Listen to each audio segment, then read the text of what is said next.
Hello everyone, today we are going to discuss the rotate entities. For this purpose we are going to draw a rectangle.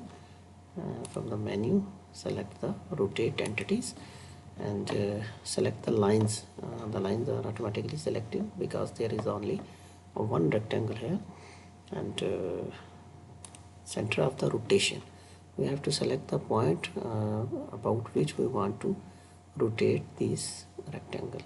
We can select any of four of the corner, any one about which we want to rotate. I'm selecting this point, and we have to select the number of degrees on which we want to rotate this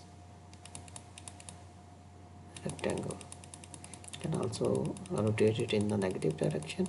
Whatever direction or angle we want, we can rotate up to that angle.